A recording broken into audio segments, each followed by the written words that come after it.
ingin menyelamatkan umat Islam dari amalia-amalia yang memang bersandarnya pada hadis yang dhaif, hadis yang palsu.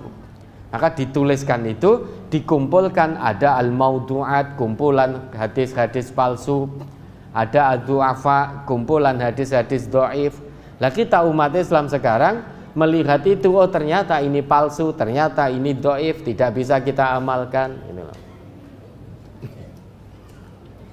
Dengan demikian amaliyah kita insya Allah akan selamat karena hanya bersandar pada dalil Quran ataupun hadis-hadis yang sahih, jelas kesohihannya.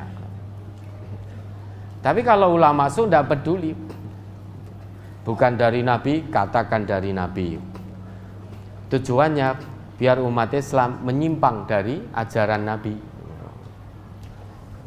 Kenapa menyimpang? Karena juga punya keyakinan, loh ini yo qala Rasulullah, ini juga hadis Nabi, saya ikut ini. Padahal itu hadisnya palsu, hadisnya dhaif. Itu yang pertama. Terus yang kedua, hadis dhaif itu kalau tidak berkaitan dengan hukum, maka itu bisa diamalkan. Kalau tidak bertentangan dengan makna dari ayat Al-Quran maupun hadis sahih lainnya, maka itu bisa diamalkan. Berulang kali pernah dicontohkan. Ada sebuah hadis dhaif yang kurang lebih bunyinya seperti ini. Al-Qur'anu hablullahil matin. Quran itu tali Allah yang sangat kuat, sangat erat. La yang kusu ajaibuhu wa iyakhlafu ala kasrotir rad. Keajaiban Al-Quran, kemukjizatan Al-Quran tidak akan pernah berkurang sedikit pun meski penjelasannya diulang-ulang. Meski satu ayat, misal la in syakartum la azidannakum itu, coba sudah berapa kali kita mendengarkan penjelasan ayat itu. Tapi kedahsyatan makna dari ayat itu tidak akan berkurang sedikit pun. Man qala bihi sodaqo. Barang siapa yang bicaranya sesuai dengan petunjuk Al-Quran, bicaranya pasti benar. Wa man amila bihi rasyada. Dan barang siapa yang beramal sesuai dengan petunjuk Al-Quran, amal perbuatannya pasti lurus, tidak bengkok, tidak menyimpang. Wa man i'tasama bihi hudiya ila siratim mustaqim. Dan siapa yang beramal sesuai dengan Al-Quran, maka dia akan ditunjuki ke jalan yang lurus. Hadis ini dhaif, tetapi tidak bertentangan dengan makna Al-Quran dan hadis sahih lainnya. Bukankah Allah juga berfirman dalam Quran surat Al-Isra ayat 9 itu, inna hadzal qur'ana yahdi lillati hiya aqwam wa yubasyirul mu'minina alladzina ya'maluna sholihat anna lahum ajran kabira. Sesungguhnya Al-Quran ini akan senantiasa menunjuki manusia ke jalan yang paling lurus. Maka siapa yang bicaranya sesuai Al-Quran, pasti bicaranya lurus, baik. Siapa yang amalnya sesuai Al-Quran, pasti amalnya lurus. Karena beramal sesuai wahyu, bukan beramal berdasar hawa nafsu. Kalau berdasar hawa nafsu bisa dipastikan menyimpang, karena innan nafsa la ammaradum bisu. Kalau orang itu beramal sesuai Al-Quran, amalnya akan lurus. Maka hadis itu meski dhaif tapi bisa dijadikan pegangan, karena sesuai dengan ayat Al-Quran, sesuai maknanya dengan hadis sahih lainnya. Tapi kalau hadis dhaif itu berkaitan dengan hukum dalam syariat, maka tidak bisa dijadikan hujjah, tidak bisa diamalkan, karena berkaitan dengan hukum dalam syariat ini. Yang bisa dijadikan hujjah dalam syariat ini, terkait dengan hukum syariat ini, hanya hadis-hadis yang sudah jelas kesohihannya. Nah, terus apa ibrah pelajaran dari hadis ini yang sangat dhaif ini?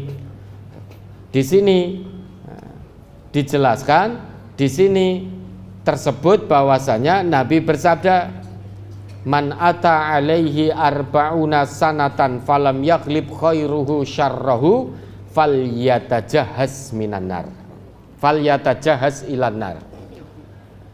Siapa yang telah berusia 40 tahun, kebaikannya belum bisa mengalahkan keburukannya, pahalanya belum bisa mengalahkan dosanya, maka siap-siaplah untuk masuk neraka. Pelajaran berharganya apa? Orang ini kan berarti semakin menua. 40 tahun sudah semakin mendekati kematian, sudah semakin dekat dengan kuburnya, sudah semakin tua, sudah semakin tua, sudah semakin habis jatah hidupnya, semakin dekat dengan kuburnya, kok masih suka berbuat dosa, masih terus hobi melakukan kemaksiatan demi kemaksiatan, masih tidak mau enggan untuk berbuat baik, masih senang beramal toleh daripada beramal soleh. Mau hidup sampai kapan? Allah sudah beri waktu hidup 40 tahun, kok ternyata masih suka bermaksiat, tidak senang untuk taat, senangnya berbuat dosa, tidak senang untuk berbuat sesuatu yang berpahala. Sudah Allah beri kesempatan hidup 40 tahun, mau berapa tahun lagi untuk bisa beramal soleh? Wong kematian itu kapan saja bisa datang kok. Kalau sudah 40 tahun ternyata belum cukup menjadikan kita dekat kepada Allah, padahal kita sudah kenal Islam sejak lama, butuh berapa puluh tahun lagi untuk tobat nasuha.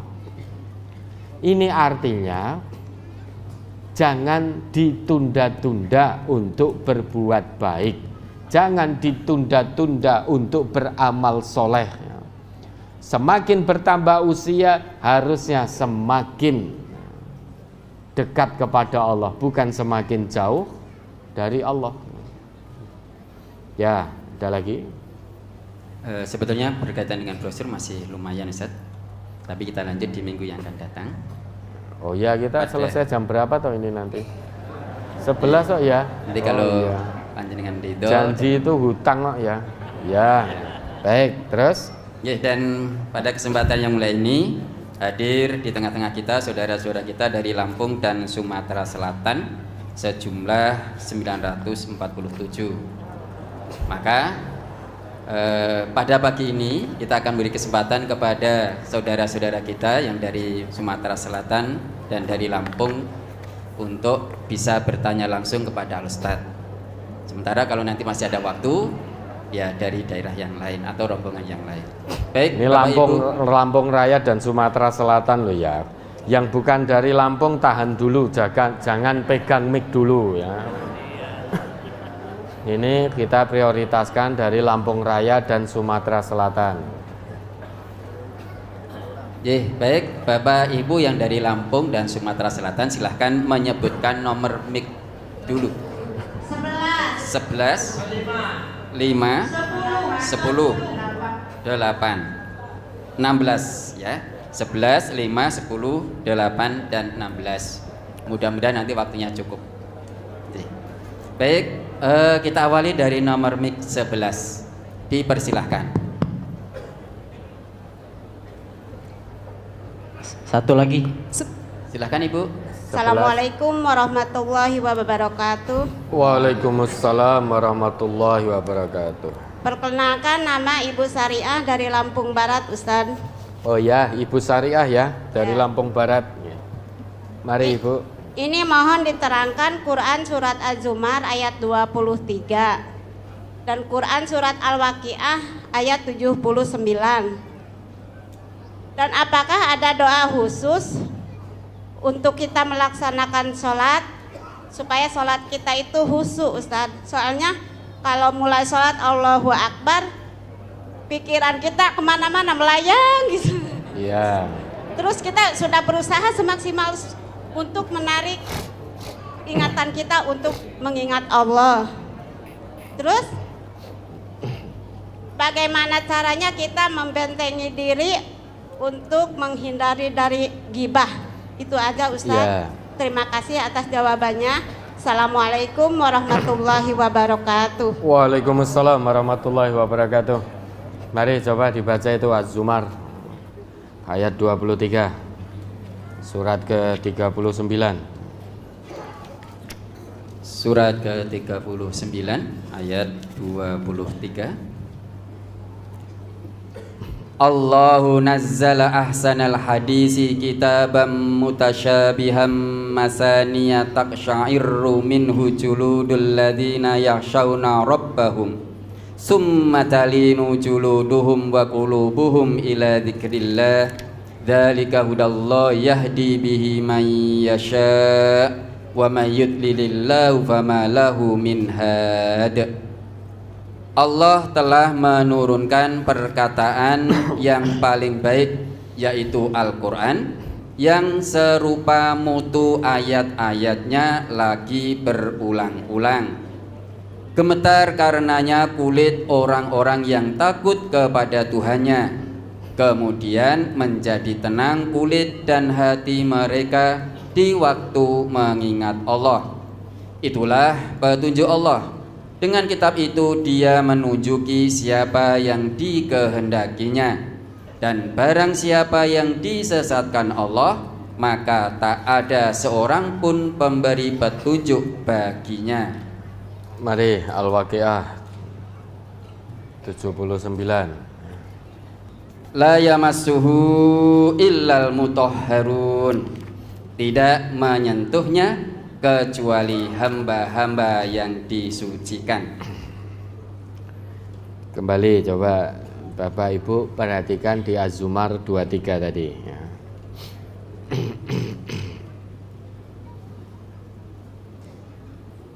Sudah diperhatikan di situ ya. Dalam ayat itu ya, Allah menjelaskan bahwa Allah itu telah menurunkan sebaik-baik perkataan yang pernah ada di muka bumi ini. Allah telah menurunkan sebaik-baik perkataan yang ada di jagat raya ini. Apa maksudnya? Al-Quran. Al-Quran itu sebaik-baik perkataan. Tidak ada perkataan yang kebaikannya menyamai Al-Quran. Apalagi melebihi, jelas lebih tidak ada lagi. Orang yang berakal sehat tentu dia akan mengikuti sebaik-baik perkataan ini. Orang yang ulul albab tentu akan mengikuti sebaik-baik perkataan ini dalam hidupnya. Dia menjadikan Al-Quran sebagai pemimpin dalam hidupnya. Dan isi Al-Quran itu banyak ayat yang terus berulang.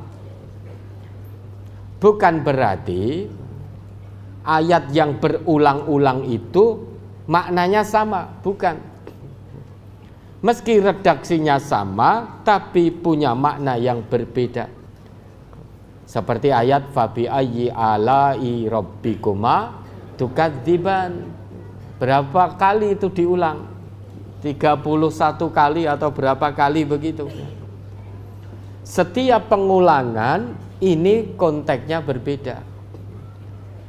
Maka semakin diulang, maka semakin meresap dalam jiwa orang yang di hatinya punya iman. Begitu ya, membaca ayat-ayat ancaman ya, tentang neraka. Ayat tentang neraka itu kan banyak yang berulang. Hatinya akan bergetar, takut kalau sampai jadi penghuni neraka. Kalau kita membaca ayat Al-Quran yang isinya ancaman Allah tentang siksaan yang abadi di neraka, kok hati kita tenang saja? Itu tanda iman kita mungkin sedang ada masalah atau masih bermasalah. Kalau kita baca ayat-ayat Quran tentang neraka, kok tidak bergetar, tidak ada rasa takut, itu bisa jadi kita baru sekedar membaca ayat tapi belum bisa lewat ke kerongkongan. Artinya belum masuk meresap ke dalam jiwa.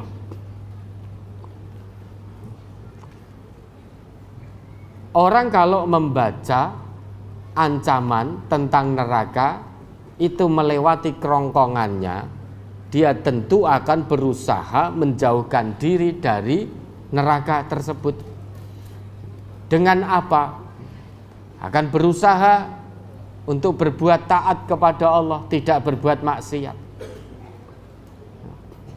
Kalau kita baca ayat tentang riba, ancaman Allah tentang riba di Al-Baqarah 275 sampai 279 itu, kalau kita hanya sekedar membaca lewat begitu saja, kok belum bisa masuk ke dalam hati,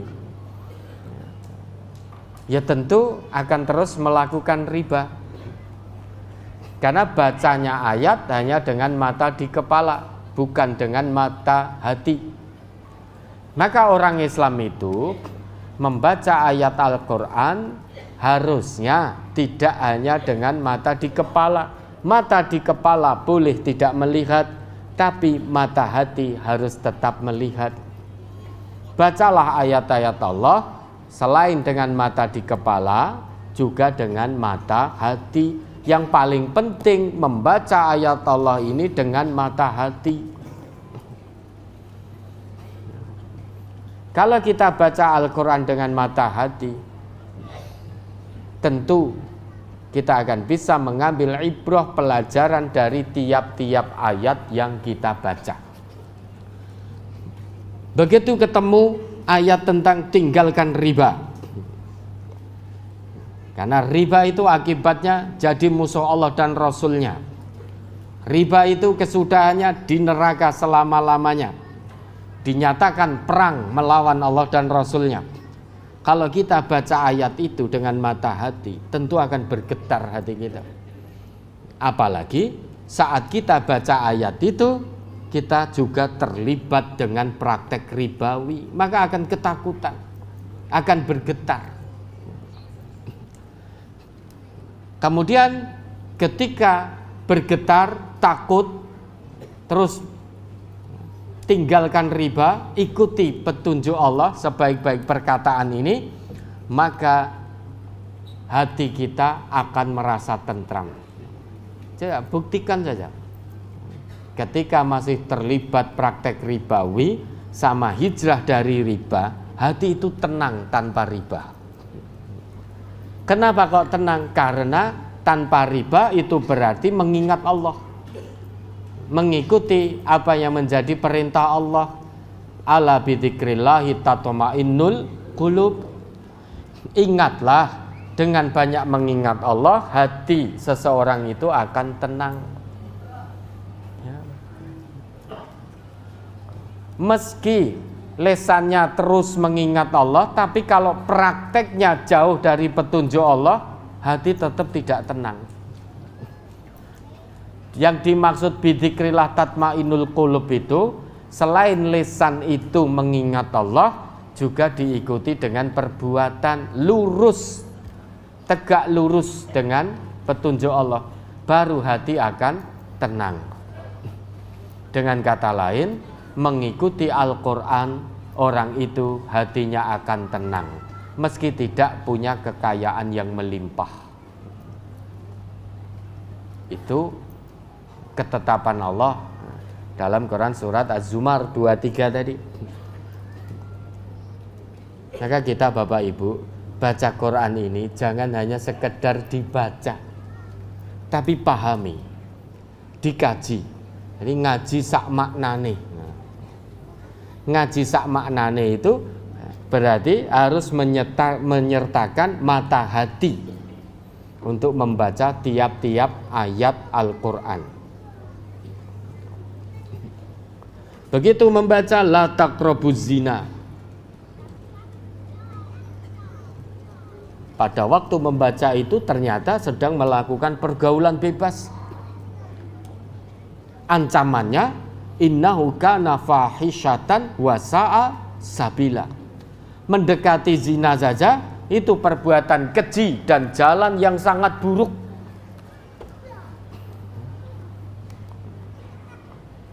Apalagi melakukan perzinaan. Laki perempuan yang belum pernah menikah berzina, hukumannya dalam Al-Quran cambuk di muka umum 100 kali. Dan jangan berbelas kasihan kepada keduanya untuk menegakkan hukum Allah, kan itu. Yang sudah pernah menikah hukumannya rajam, lempari batu sampai mati. Ketika baca ayat itu atau hadis yang menyebutkan rajam itu, kalau kita baca dengan mata hati, tentu bacaan itu tidak berhenti di kerongkongan, akan masuk ke dalam hati, dan ternyata pernah melakukan perbuatan itu, maka akan ketakutan. Kalau baca itu kok rasane biasa saja, padahal sedang melakukan, pernah melakukan, atau hobi melakukan, maka Quran yang dia baca, hadis yang dia baca tidak bisa diambil pelajarannya, belum cukup untuk menghentikan pergaulan bebasnya, karena tidak takut dengan ancaman neraka. Kenapa tidak takut dengan ancaman neraka? Ya karena tidak bisa mengambil pelajaran dari ayat yang dia baca. Bisa jadi hanya membaca begitu saja tanpa menyertakan mata hati untuk membaca tiap-tiap ayat. Tapi kalau menyertakan mata hati, begitu sampai itu tentang ancaman pergaulan bebas, dan saat membaca, saat itu pula dia sedang melakukan itu, niscaya dia akan merasa ketakutan dan berhenti total dari pergaulan bebasnya, nyatakan diri, komitmen tobat nasuha kepada Allah. Kemudian ikuti tata cara tobat yang Allah tunjukkan dalam Quran surat Az-Zumar ayat 53 sampai 56. Sudah menyimak video dari awal sampai akhir. Jika ada kekurangan, admin mohon maaf. Like, comment, subscribe. Terima kasih.